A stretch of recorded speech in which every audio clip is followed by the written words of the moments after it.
सबु राज्य ठारू अधिका सुविधा पाइब महाराष्ट्र सरकार को आसिले 3 लाख टंका जाए कृषि ऋण छाड़ हेब गंदिया जनसभा राहुल गांधी घोषणा। नमस्कार दर्शक, जीटीवी भारत ओडिया न्यूज चैनल को आपन को स्वागत करुछि। मु रामदास। चैनल को सब्सक्राइब करनथिले सब्सक्राइब करंतु, खबर टी को शेष जाए देखंतु, आवश्यक स्थले कमेंट करी सचेतन करंतु। महाराष्ट्र 288 विधानसभा आसन पर गोटे पर्यायर 20 तारिख दिन निर्वाचन अनुष्ठित होगाकू जाउछि। दल को जिताई महाराष्ट्र शासन को फेरिबा कांग्रेस एनसीपी शिवसेनार संग्राम जारी रही। आयोजित यह जनसभा राहुल गांधी कौन कहले आसंतु सुनिबा। ये हजारों साल से चल रहा है। ये हिंदुस्तान का संविधान है।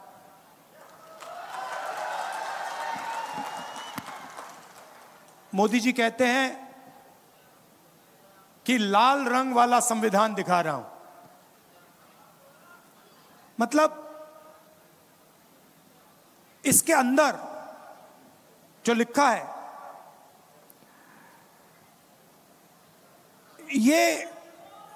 ये आजादी के समय की बातें नहीं है। मैं आपसे पूछता हूं, क्या इस संविधान में फूले जी की सोच नहीं है? अंबेडकर जी की सोच है? बुद्ध भगवान की सोच है? नारायण गुरु, बसवना, इनकी सोच नहीं है क्या?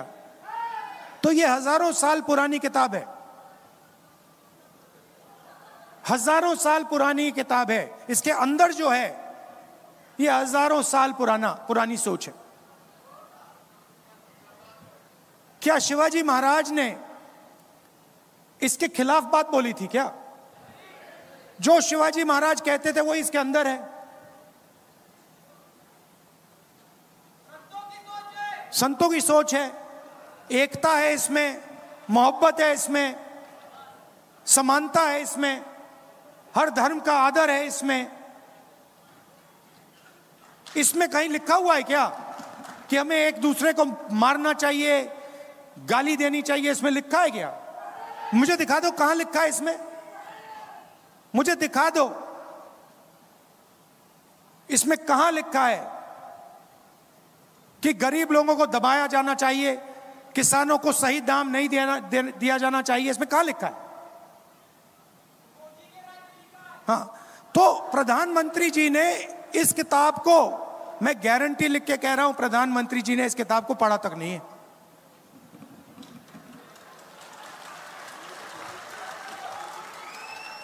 क्योंकि अगर प्रधानमंत्री ने यह किताब पढ़ी होती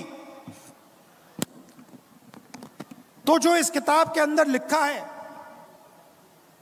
उसकी रिस्पेक्ट करते।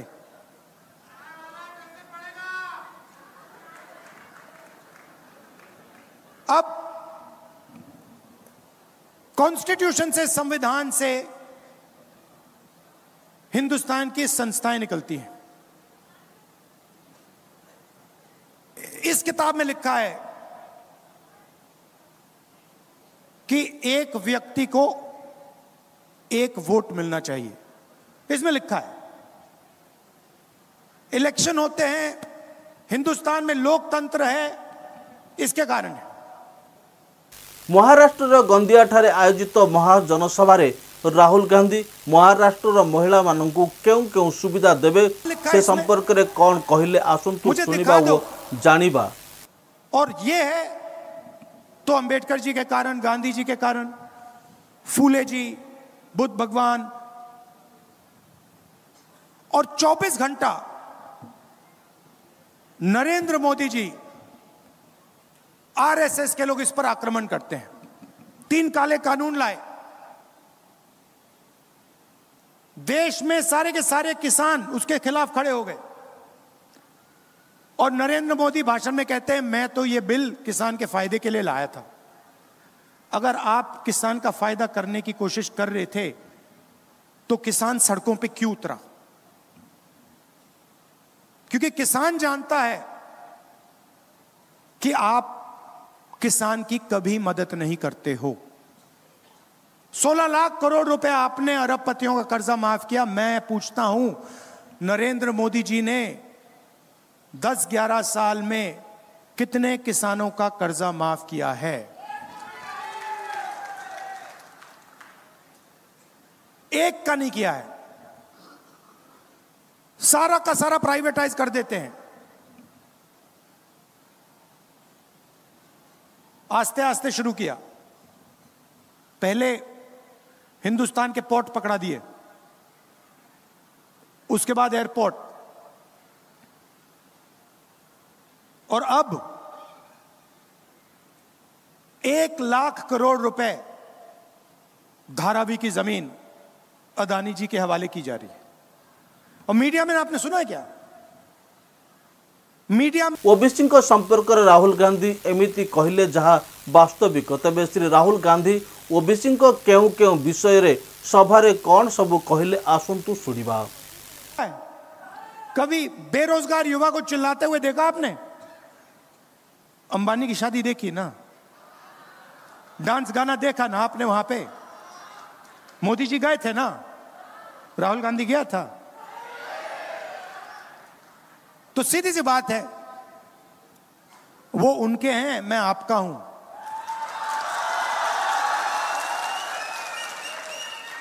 और आप देख लेना, आज शाम को मीडिया में, अदानी अंबानी वाली मीडिया में मेरा भाषण आपको 10 सेकंड के लिए दिखेगा, और फिर 23 घंटे नरेंद्र मोदी, नरेंद्र मोदी, नरेंद्र मोदी, नरेंद्र मोदी।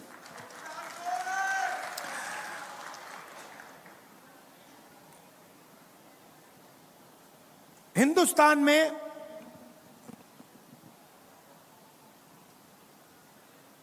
%15 महाराष्ट्र रे बसवास करुथुवा अनुसूचित जनजाति सरकार को आसिले कौन सब सुविधा करिवो सरकार, से संपर्क में राहुल गांधी तांको वक्तव्य माध्यम सभारे कौन कहले सुनंतु। दलित आबादी है, 8% आदिवासी हैं। आप जानते हो पिछड़े वर्ग के लोग कितने हैं? 15% दलित, 8% आदिवासी। आप मुझे बता सकते हो कितने हैं पिछड़े वर्ग के लोग? कोई नहीं जानता। कोई कहता है 52, कोई कहता है 50, कोई कहता है 55। सब जानते हैं कि ओबीसी पिछड़ा वर्ग काफी है, मगर कितने हैं कोई नहीं जानता। आप ओबीसी को, दलित को, आदिवासी को, माइनॉरिटी को जोड़ दो, 90% आबादी बनती है। 90%। हिंदुस्तान के कम से कम 50% ओबीसी वर्ग है।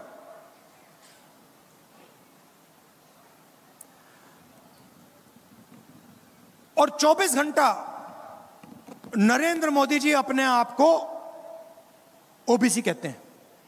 सुना आपने? ओबीसी, मैं ओबीसी हूं, जहां भी जाते हैं मैं ओबीसी हूं, ओबीसी का अपमान हो गया। सबसे बड़ा ओबीसी का अपमान मैं आपको बताता हूं। आप सब जीएसटी देते हो, सबसे ज्यादा जीएसटी हिंदुस्तान के गरीब लोग देते हैं, मतलब 90% देता है। जितनी जीएसटी हिंदुस्तान का सबसे गरीब व्यक्ति देता है, उतनी ही जीएसटी अदानी देता है। 1 लीटर पेट्रोल गरीब किसान खरीदता है, शर्ट पैंट गरीब किसान खरीदता है, ढाबे में गरीब किसान खाना खाता है, मिठाई की दुकान में गरीब मिठाई खरीदता है। जितनी जीएसटी वो देता है, उतनी ही जीएसटी अदानी देता है। मतलब सबसे ज्यादा जीएसटी पिछड़े वर्ग के जेब से निकलती है, दलितों के जेब से निकलती है, आदिवासियों की जेब से निकलती है। सच्चाई है ये। अदानी जीएसटी नहीं देता, आप देते हो। ये जीएसटी का पूरा पैसा हिंदुस्तान की सरकार के पास जाता है। और आपने देखा होगा हर साल फाइनेंस मिनिस्टर आती है लोकसभा में, छोटा सा ब्रीफकेस लेके आती है, खोल देती है और बजट पेश करती है। देखा आपने? बजट जो आपका धन है वो बांटा जा रहा है, वो बजट है। बजट को 90 अफसर बनाते हैं। फाइनेंस मिनिस्ट्री में, डिफेंस मिनिस्ट्री में, फाइनेंस मिनिस्टर के ऑफिस में, प्रधानमंत्री के ऑफिस में 90 लोग बजट बनाते हैं। मतलब 90 लोग तय करते हैं कि हिंदुस्तान के पिछड़े वर्ग का, दलित का, आदिवासी का पैसा कैसे खर्च होगा। यह अंबानी का पैसा नहीं है, यह अदानी का पैसा नहीं है, यह आपका है। आप रोज देते हो, आपको शायद पता भी नहीं लगता। यह आपने शर्ट खरीदी 18%, जूते खरीदे 18%, खाना खाया 18%, किसान मेहनत कर रहा है 18%, फावड़ा खरीदा 18%, 20%, 28%, 15%, जाता रहता है, निकलता रहता है, अंत में वहां पहुंचता है। 90 अफसर डिसीजन लेते हैं। महाराष्ट्र को कितना पैसा आएगा, विदर्भा में कितने स्कूल बनेंगे, कितनी यूनिवर्सिटीज आएंगी, शिक्षा के लिए कितना पैसा जाएगा। 90 अफसर में से पिछड़े वर्ग की आबादी 50%, 90 में से 3 पिछड़े वर्ग के हैं। और अगर हिंदुस्तान की सरकार आपका पैसा खर्च करती है, पिछड़े वर्ग का पैसा खर्च करती है, 100 रुपए खर्च होते हैं, तो आपके ओबीसी अफसर 5 रुपए का निर्णय लेते हैं। यह है ओबीसी का अपमान। आपकी आबादी 50%, आपकी भागीदारी 5%, यह सच्चाई है। दलित अफसर, आपकी आबादी 15%, 100 रुपए का निर्णय होता है, आप 1 रुपये का निर्णय लेते हो। आपकी भागीदारी 15%, 100 रुपए में से 1 रुपया आपका। और आदिवासी भाई, उनकी आबादी 8%, भागीदारी 100 रुपए में से 10 पैसे। भागीदारी 100 रुपए में से 10 पैसे उनके। तो अगर आप पिछड़ों को, दलितों को, आदिवासियों को जोड़ दो, 100 रुपए खर्च होते हैं, 6 रुपए 10 पैसे का निर्णय आप लोग लेते हो। यह है असली अपमान। इसीलिए मैं हर स्पीच में कहता हूं, और लोकसभा में मैंने कहा है कि लोकसभा में कांग्रेस पार्टी 2 काम तो करके दिखाएगी। पहला काम, जाति जनगणना, कि इस देश के हर दलित को, हर आदिवासी को, हर पिछड़े वर्ग के व्यक्ति को पता लग जाए कि उसके जेब में से कितनी चोरी हो रही है और कैसे हो रही है।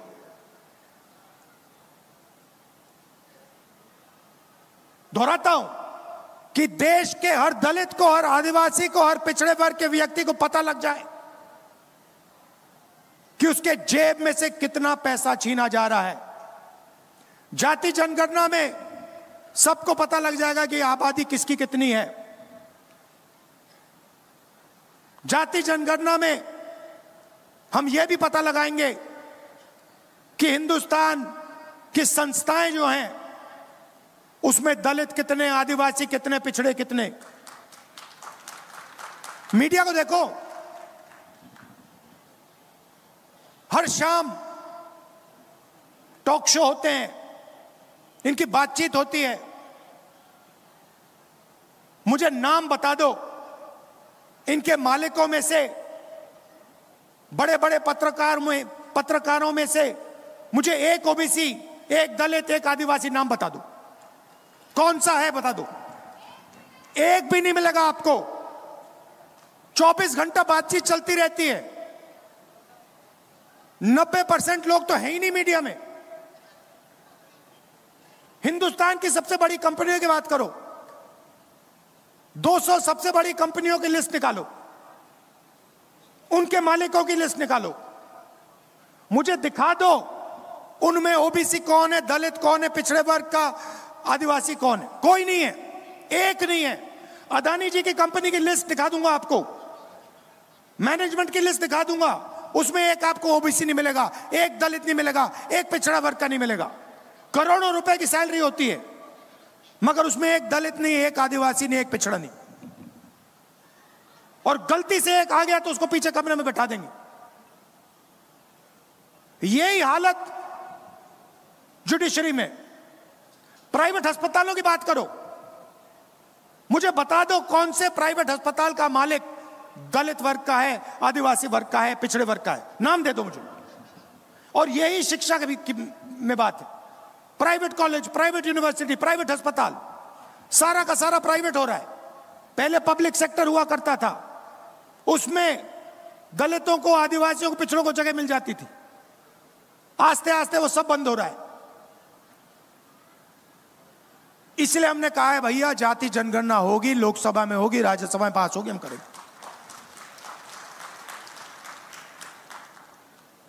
कॉन्स्टिट्यूशन में लिखा है समानता होनी चाहिए, इसमें लिखा है, इसमें लिखा है हर व्यक्ति को एक वोट मिलना चाहिए, इसमें लिखा है समानता होनी चाहिए, इसमें लिखा है हिंदुस्तान की संस्थाएं हिंदुस्तान की जनता की संस्थाएं हैं, किसी एक व्यक्ति की नहीं है। तो पहला काम जाति जनगणना, दूसरा काम ये जो 50% का बना रखा है, रिजर्वेशन का लिमिट लगा रखा है, इसको तोड़ के हम अलग कर देंगे, परे कर देंगे। हमें 90% वाला हिंदुस्तान चाहिए, जिसमें किसानों की रिस्पेक्ट हो, मजदूरों की रिस्पेक्ट। दल सरकार को आसिले महाराष्ट्र रे बसवास करुवा अनुसूचित जाति लोकंक पई सरकार कौन सब सुविधा करिवो आसंतु सुनिबा। देश पई राहुल को विजन कौन रही आसंतु जानिबा। छत्तीसगढ़ में हमने सरकार बनाई, हमने पहले ही वायदा कर दिया कि हम धान के लिए छत्तीसगढ़ के किसान को 3,000 रुपए देंगे, खत्म। और फिर चेक कर लो, छत्तीसगढ़ के लोगों से जाके पूछ लो मिला या ना मिला। कर्नाटक में हमने कहा कर्जा माफ होगा, महालक्ष्मी योजना होगी, महिलाएं बस में फ्री जाएंगी, पता लगा लो हुआ या नहीं हुआ। तो मैंने मन बना लिया है, जितना पैसा नरेंद्र मोदी अरबपतियों को देगा, उतना पैसा हम महाराष्ट्र के किसानों को, मजदूरों को, गरीबों को देंगे। इसीलिए हमारी पहली योजना, यहां जो महिलाएं आई हैं आप अच्छी तरह सुन लीजिए, महालक्ष्मी योजना, हर महीने 3,000 रुपए आपके बैंक अकाउंट में खटाखट अंदर। और महाराष्ट्र में जब आप बस में जाएंगी, आपको अपने जेब से 1 रुपया नहीं देना पड़ेगा। किसानों को 3 लाख रुपए तक का कर्जा माफ होगा, और चाहे वो और आपकी प्रोक्योरमेंट होगी तो एमएसपी पे आपकी प्रोक्योरमेंट होगी। मैं जानता हूं कि चाहे धान के किसान हो, कपास या सोयाबीन, मैं जानता हूं आपके साथ क्या होता है, आपको सही दाम नहीं मिलता है। हमारी पूरी कोशिश होगी कि चाहे वो धान के किसान हो, सोयाबीन के किसान हो, कपास के किसान हो, आपको मार्केट में सही रेट मिले। हर गरीब व्यक्ति को 25 लाख रुपए का हेल्थ इंश्योरेंस हमारी सरकार देने जा रही है। जैसे मैंने कहा, सारे के सारे अस्पताल इन्होंने प्राइवेट कर दिए हैं। स्टेंट लगानी पड़ती है, इलाज करवाना पड़ता है। गरीब किसान हो, मजदूर हो, बेरोजगार युवा हो, लाखों रुपए लग जाते हैं। इसलिए हमारी योजना आपको 25 लाख रुपए तक हेल्थ इंश्योरेंस में ऑपरेशन करवाने के लिए, इलाज करवाने के लिए देगी। और आखिरी बात, नरेंद्र मोदी जी ने पूरे देश में बेरोजगारी फैला रखी है। ये इन्होंने जो नोटबंदी की, ये जो गलत जीएसटी इन्होंने लागू की, अरबपतियों का 16 लाख करोड़ रुपया इन्होंने कर्जा माफ किया है। इससे हिंदुस्तान की रोजगार की जो रीढ़ की हड्डी थी, ये टूट गई है। ये सच्चाई है। अदानी जी, अंबानी जी देश को रोजगार नहीं दे सकते हैं। देश को रोजगार छोटे व्यापारी, स्मॉल और मीडियम बिजनेस चलाने वाले, ये लोग देते हैं। और इन सब को नरेंद्र मोदी जी की पॉलिसीज ने खत्म कर दिया है। आज हालत यह है कि हिंदुस्तान अपने युवाओं को रोजगार नहीं दे सकता है। इसीलिए महाराष्ट्र के युवाओं को 4,000 रुपए अलाउंस हमारी सरकार देने जा रही है। और जो 2.5 लाख सरकारी नौकरियां हैं जिनको बीजेपी की सरकार नहीं भरती है, उनको हम भर के आपके हवाले करने जा रहे हैं। अंत में मैं आपको याद दिलाना चाहता हूं कि यह विचारधारा की लड़ाई है, यह संविधान की लड़ाई है। और नरेंद्र मोदी जी, आरएसएस के लोग, बीजेपी के लोग इस संविधान को, अंबेडकर जी के संविधान को, गांधी जी के संविधान को खत्म करने में लगे हैं। सामने से नहीं करते हैं, बंद कमरों में करते हैं, सरकारों को गिराकर करते हैं, किसानों से धन छीनकर करते हैं, अरबपतियों को कर्जा माफ करके इस पर आक्रमण करते हैं। इसीलिए लड़ाई इसकी है, संविधान को बचाने की लड़ाई है। नफरत को मोहब्बत से हराने की लड़ाई है। यह मोहब्बत की किताब है, इसमें आप पढ़ लो, इसमें आपको नफरत कहीं नहीं मिलेगी। नफरत आपको बीजेपी के लोगों के दिल में मिलेगी, इस किताब में नहीं मिलेगी। कांग्रेस पार्टी के कार्यकर्ता के दिल में आपको कभी नहीं मिलेगी, कांग्रेस पार्टी के नेताओं के दिल में आपको कभी नहीं मिलेगी, इंडिया गठबंधन के नेताओं के दिल में आपको नफरत नहीं मिलेगी। यही लड़ाई है और यह आपके खून के अंदर है। यह संविधान, यह आपके डीएनए में है, यह आपके खून में है। और मैं जानता हूं, जो मैं आपसे कह रहा हूं आप समझ रहे हो।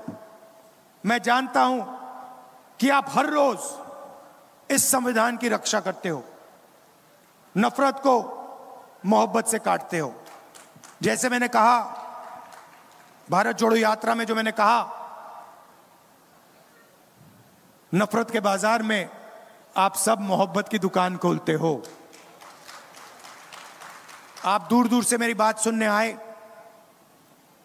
इसके लिए मैं आपको दिल से धन्यवाद करता हूं।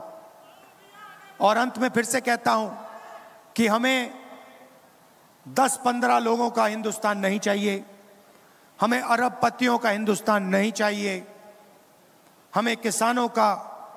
खबरटी को शेष जाए देखिथिबारु आपनको धन्यवाद। पुणी देखा हबो अन्य एक खबर रे, सही समय पर्यंत विदाय नौछि। नमस्कार।